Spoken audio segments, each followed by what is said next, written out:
to the Apostate Apistevist channel. I've got, I think, a real treat for you guys today.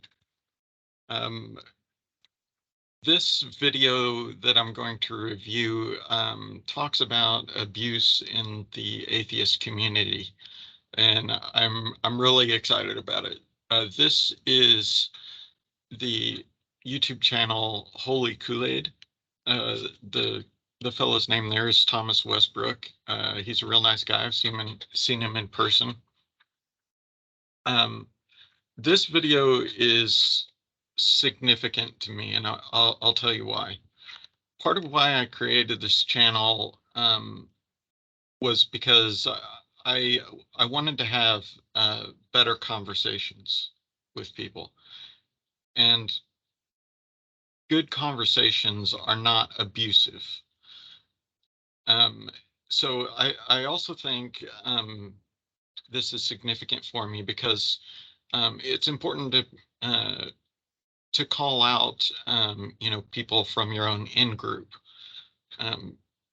First of all, constructive criticism is less likely to be dismissed by your in-group.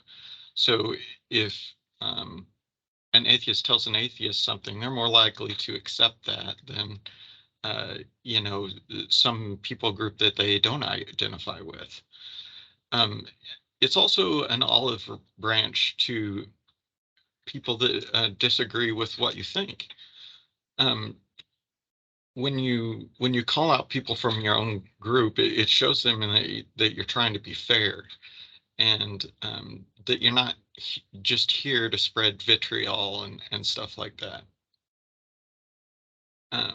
From a selfish perspective, it can also help to make sure your personal reputation isn't sullied by the groups you identified with. In my opinion, that's a terrible motivation. But ceteris paribus, it's beneficial to call out people from your own in-group, and there can be some caveats, though. Okay, so let's go ahead and dive right into the video. Oop. Let me change the speed. I like to look at things at a little higher speed than normal, so we'll just take this back.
Okay, so have I, and very recently.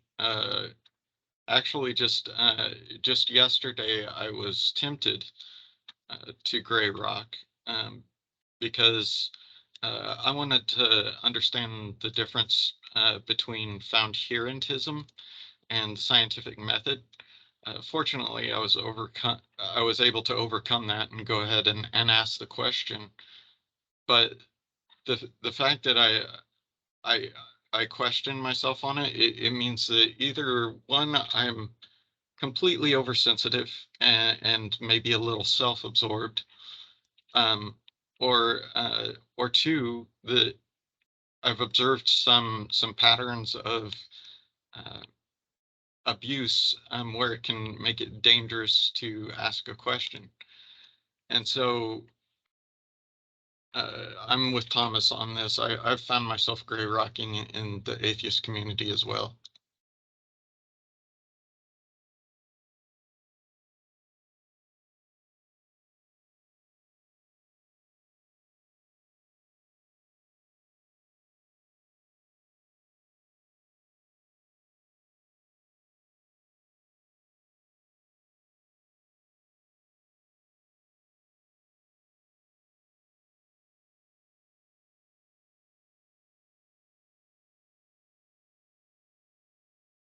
Wow, what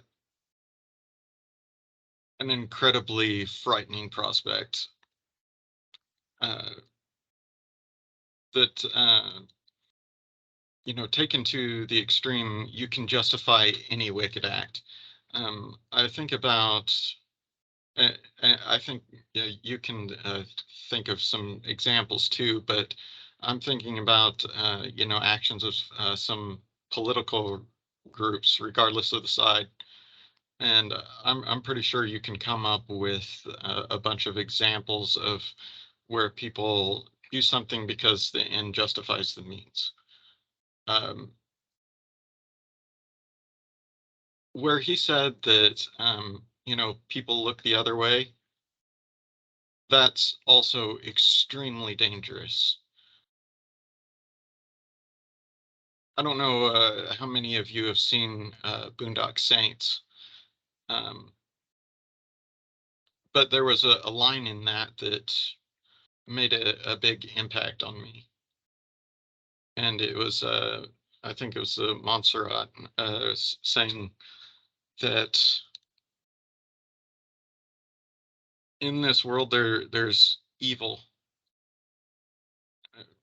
We all know that, uh, but the evil that we ought to fear most is the indifference of good men.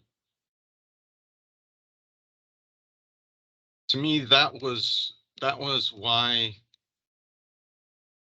among other factors. I mean, of course, nothing is simple, but in Germany, like, there were people that did not agree with, you know, the way the Jews were being treated, and I think there was a significant population of them, but but they made the calculation. Hey, if I speak up, it's going to be damaging for me and my job. I'm not the one pulling the trigger, I'm not the one popping the gas canister, whatever. And because people didn't stand up along the way, something monstrous happened. That's a very extreme example, but what I see here is a lot of danger. We have to stand up when we see something wrong.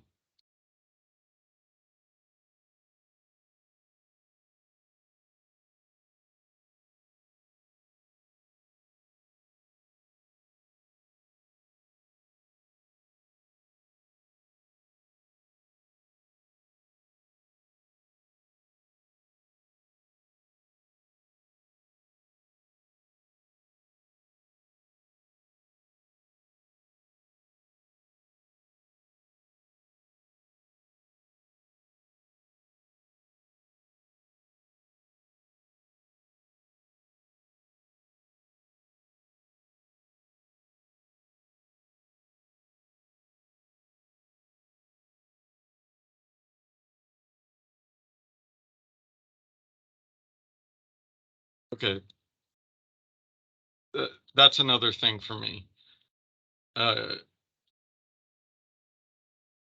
I can see, a lot of people that I know are very upset about things, especially politically, that, um, they view as hurtful. And so they view the people that have that opinion as hurtful people that are enemies out to get them.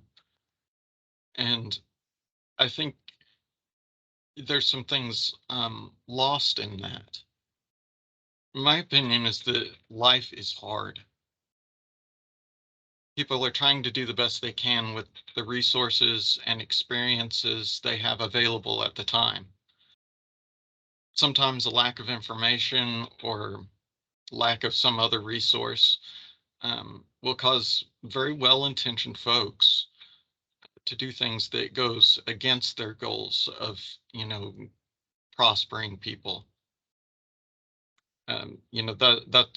That's why I love that Jeremiah 29:11, for the plans,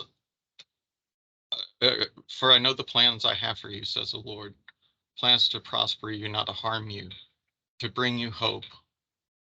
That's, I think, the motivation of a lot of people.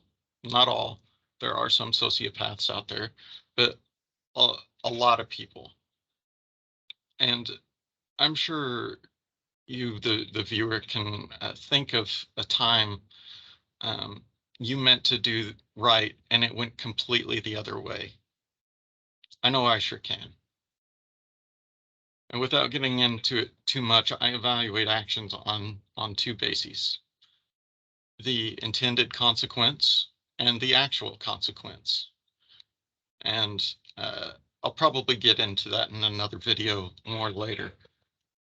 But since if we can remember a time that we've made a mistake, no matter how trivial, maybe we can cut others some slack for not being perfect too.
There are some things that I take like water off a duck's back. This isn't one of those things. Uh, this makes my blood boil. It's it's hurtful, it's mean, and most of the time it isn't even true. I know tons of creationist folks that are not idiots. Many of them are my betters in a ton of different ways. Um, why would a person even use language like that? What does a person saying stuff like that even think that it will accomplish? I suspect it isn't meant for the people that they're actually insulting. Of course, I can't know what's in another's head. Uh, but some of the people saying things like that themselves were once devout believers. Do you hate yourself? If you want to make an enemy, and if you want to betray that you have no good reason to think what you think, this is a fantastic way to do it. If a person has reasoning and data to support their position, they don't need to resort to attacking someone else to make it look like they won an argument. If you tell me the sky is lime green, I'm going to direct your eyes up to the sky. It does nothing but damage to call someone else like a light spectrum tard or something like that. This is the kind of thing that gets me really worked up. And one of the things that I don't see on this list that I've heard in the atheist community is, saying that that religiosity is a mental disease. It is not. And we have to stop this BS.